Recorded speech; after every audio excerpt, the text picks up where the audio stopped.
গুরু আবার কি হলো? ওই দেখো গুরু, গরম গরম কচুরি। বসেনি, চল। এসো না, এসো না গুরু, এসো না। আরে এসো না তুমি। মামা, তোমার কচুরি কত করে? 2 টাকা জোড়া। 2 টাকা? হ্যাঁ, এটা সোনার কচুরি। মামা, তরকারি কত করে? তরকারি ফ্রি। গুরু, তরকারি ফ্রি? হ্যাঁ। ও মামা, আমাদের দুজনকে 2 প্লেট তরকারি দাও না। হ্যাঁ। তরকারি? ওরে সোনা, আমার ভাগ্নে এসে রে, কচুরি নিবে না, তরকারি চাই। যা তো, ঝাঁটাটা নিয়ে আয় তো। হ্যাঁ, এই পালা। গুরু দৌড়ো।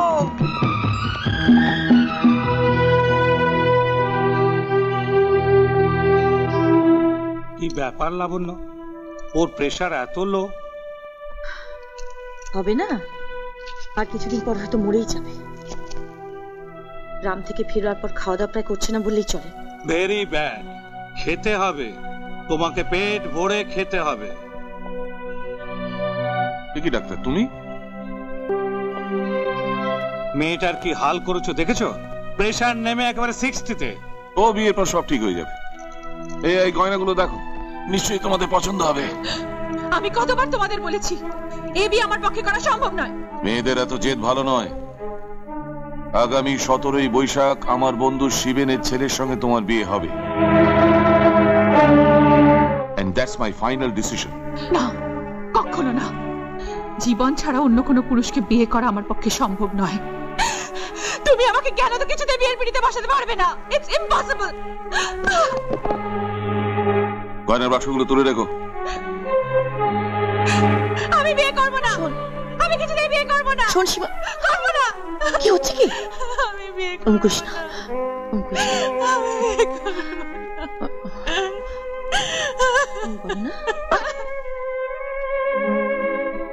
না, কখনো না। জীবন ছাড়া অন্য কোনো পুরুষকে বিয়ে করা আমার পক্ষে সম্ভব নয়। তুমি আমাকে কেন তো কিছুতে বিয়ের পিড়িতে বসাতে পারবে না। It's impossible.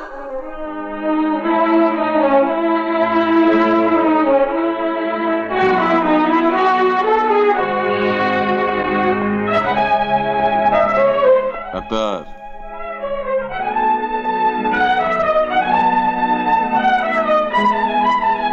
কি ব্যাপার রায় সাহেব, নিজের বাড়িতে চোরের মতো চুরুট ছেড়ে সিগারেট টানছো? বসো বসো, তোমার সঙ্গে আমার জরুরি কথা আছে। জরুরি কথা? বলো, কি কথা বলো। ভাবছি। কি ভাবছো?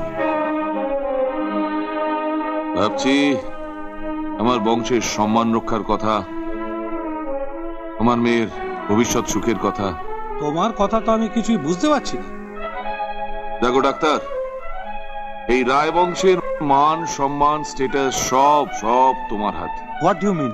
আমার মেয়ে সীমাকে একদিনের জন্য অচেতন মানে সেন্সলেস করে রাখতে হবে। হোয়াট?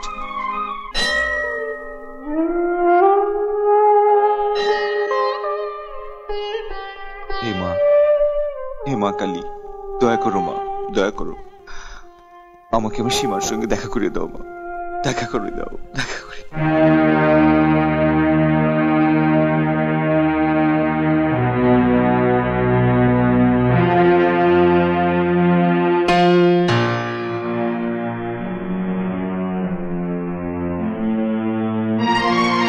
কি ব্যাপার?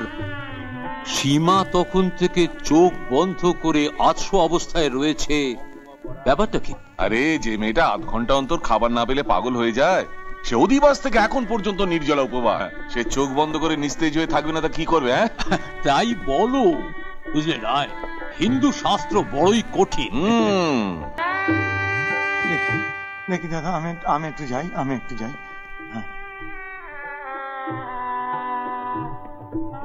দাদা, দাদা আর একটা খাবার হবে? আমার গুরু আছে। হ্যাঁ হবে, ডাকুন, তাড়াতাড়ি ডাকুন। আমি এক্ষুনি আসছি। আচ্ছা, এক্ষুনি আসছি। গুরু, গুরু, গুরু, চলো গুরু, পেটকে কষ্ট দিয়ে আর কি হবে? দেখো, ছাড় কেষ্টব, এসো, ছাড়। আরে কি হলো? এসো এসো এসো গুরু, হাত ধরে ডাকছিস কেন? ছাড়, এসো কেষ্টব। এসো না গুরু, এসো এসো এসো এসো। ভালো খাবার গুরু, আপনি আপনি দিন দিন দিন। না না গুরু খাও না, খাও খাও। এই দেখো আমি খাচ্ছি, এই দেখো, এই দেখো। পেটের জ্বালা বড় জ্বালা গুরু, খাও খাও খাও গুরু, খাও। ভালো ভালো খাবার গুরু, খাও খাও খাও খাও।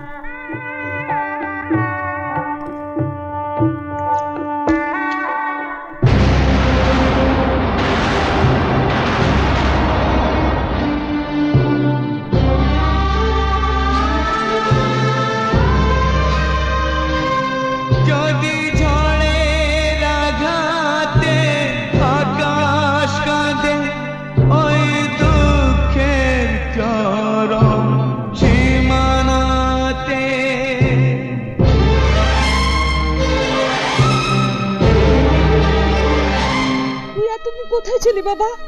তুই তো দুর্গার কাছে যাসনি। দুর্গা তো পুরীতে গিয়েছিল। তুই কি খেয়েছিলি বাবা? আমাকে বলবি না?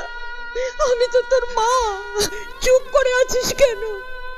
কিছু বল। বল বাবা, আমার সোনা ছেলে, বল বাবা। কি খবর? ওই চাষির বেটার জীবন গন্ধ শুকতে শুকতে কুকুরের মতো কলকাতা গেছিল, লাত্তি খেয়ে বেটা আজই ফিরে এসছে। ওই জানোয়ারটাকে আমি ছাড়বো না। ওর জন্যই সোনার হাঁস আমার হাত থেকে আজ পালিয়েছে।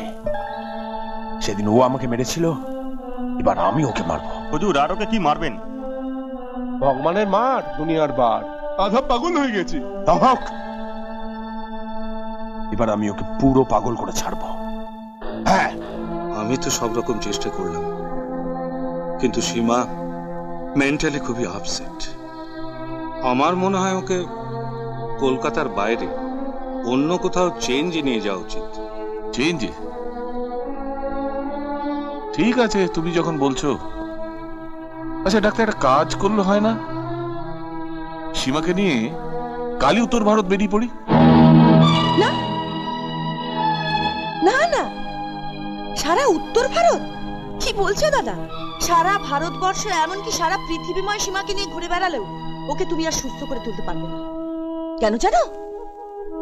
কারণ ভালোবাসার মর্ম তুমি বোঝো না। তুমি কেন, এবারে কেউই বোঝে না। আর তাছাড়া এতদিন তো তোমরা সীমাকে নিয়ে অনেক কিছু ভাবলে, অনেক কিছু করলে। তাই নতুন করে ওকে নিয়ে আর তোমাদের কিছু ভাবতে হবে না, কিছু করতেও হবে না। তাতে আবার হিতে বিপরীত হয়ে যেতে পারে তো। তাই এবার থেকে সীমাকে নিয়ে যা ভাবার আমি ভাবব, ঠিক আছে?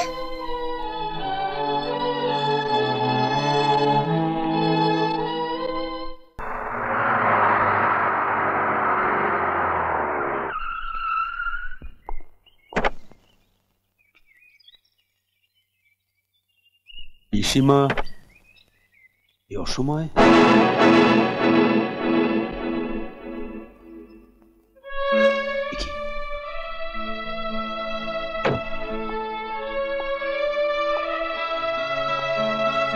পিসিমা, ভগবানের উপর আমার বিশ্বাস ছিল, আস্থা ছিল, কিন্তু তিনি যে এত বড় নিষ্ঠুর তা আমার আগে জানা ছিল না।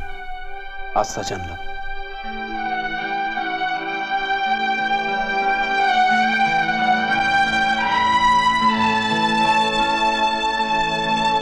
রতনবাবু, ফুলশয্যা রাতের ওই ঘটনাটার পর ও স্বাস্থ্যের যে অবস্থায় দাঁড়িয়েছিল, তাতে তো আমরা রীতিমতো ভয় পেয়ে গিয়েছিলাম। ঈশ্বরের অসীম করুণা যে যাত্রাকে বাঁচাতে পেরেছি। আমি তো ডাক্তারের অ্যাডভাইস মতো দাদাকে অনেক বুঝিয়ে সুঝিয়ে ওকে চেঞ্জের জন্য কয়েকদিন এখানে নিয়ে এলাম। আপনি ঠিকই করেছেন পিসিমা, বুদ্ধিমতীর মতো কাজ করেছেন।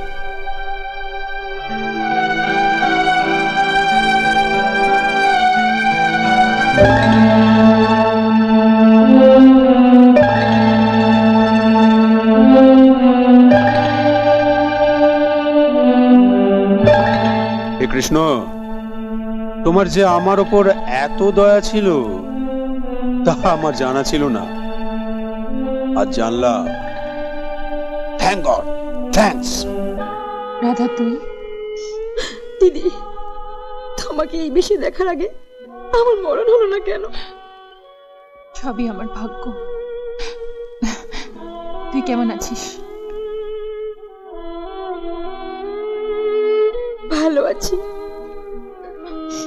বাড়ির সবাই ভালো আছে?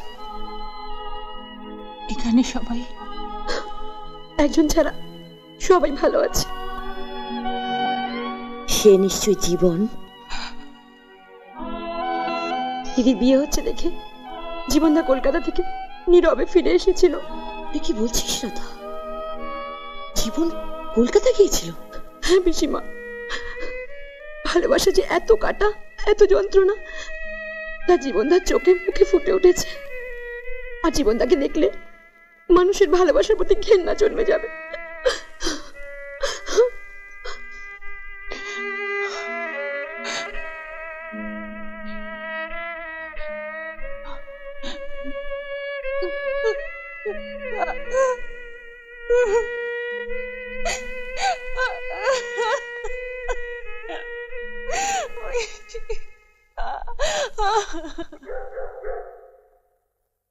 ভালোবাসা যে এত কাটা, এত যন্ত্রণা তা জীবনদার চোখে মুখে ফুটে উঠেছে। আর জীবনদাকে দেখলে মানুষের ভালোবাসার প্রতি ঘেন্না জন্মে যাবে।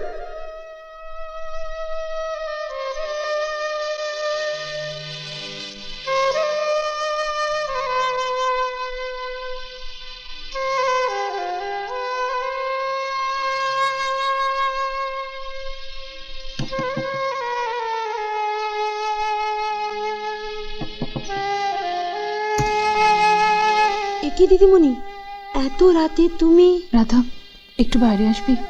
বলো। বলছিলাম আমার একটা উপকার করে দিবি? উপকার কি বলছো? তুমি আমাকে ডাকলেই তো পারতে। তুমি এত রাতে এখানে এলে কেন? না মানে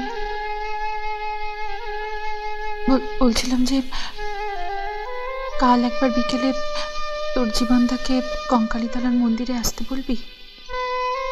ওকে আমার খুব প্রয়োজন রে। কাল ভোর হতে না হতেই আমি জীবনদার বাড়ি যাব। জীবনদাকে তোমার সাথে দেখা করতে বলবো।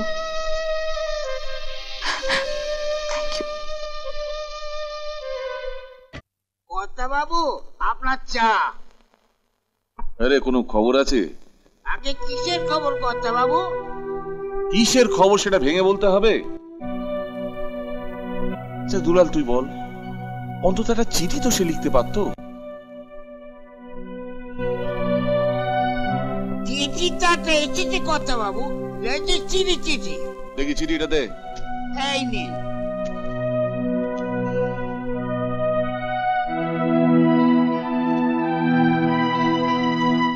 সে কি 5 লক্ষ টাকা বাকি?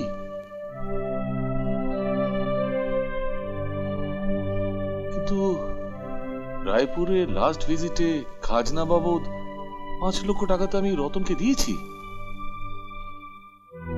তাহলে রতন কি... এই, তুই এক্ষুনি ড্রাইভারকে গাড়ি বের করতে বল, আমি রায়পুর যাবো।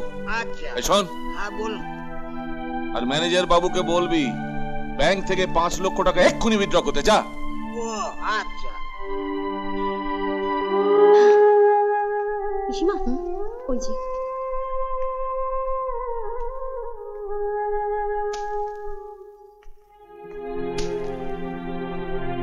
পিসিমা, ওই যে জীবনদা। জীবনদা,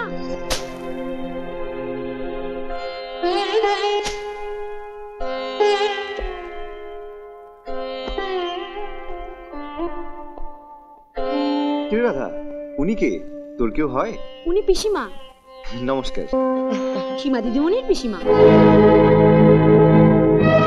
শোনো, তোমার সঙ্গে আমার কিছু কথা আছে।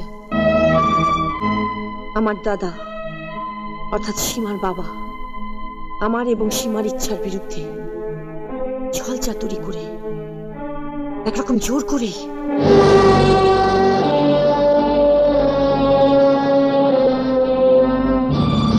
দাদা, এটা তুমি কি করছো দাদা? পেথিড্রিল ইনজেকশন দিয়ে মেয়েটাকে অজ্ঞান করিয়ে। একটা অবাধ্য সন্তানকে বাধ্য করাতে এছাড়া অন্য কোনো পথ আমার ছিল না, তাই আমি বাধ্য হয়ে। আমার ভাবতে অবাক লাগছে, তুমি ওর বাবা না? বাবা না।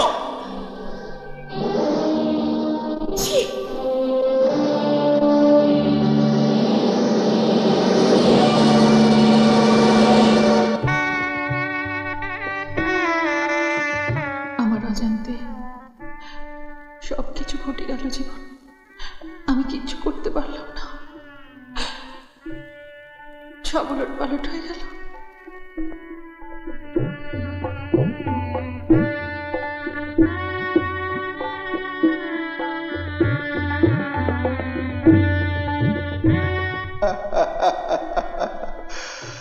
আমার আসতে দেরি দেখে অভিমান ভরে আমার ছবি নিয়ে মজে আছে ডার্লিং। দেখ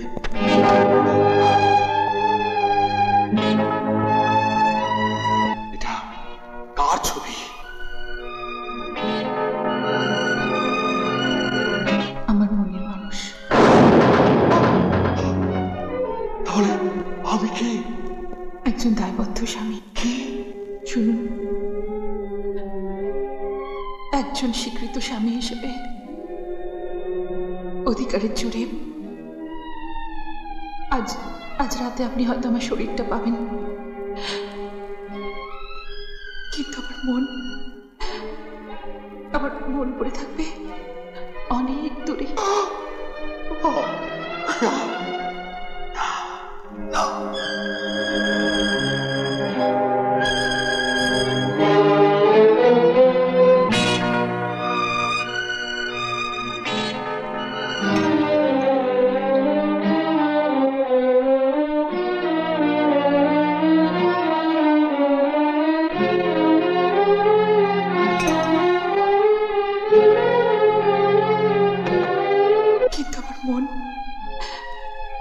আমার মন পড়ে থাকবে অনেক দূরে একজন স্বীকৃত স্বামী হিসেবে।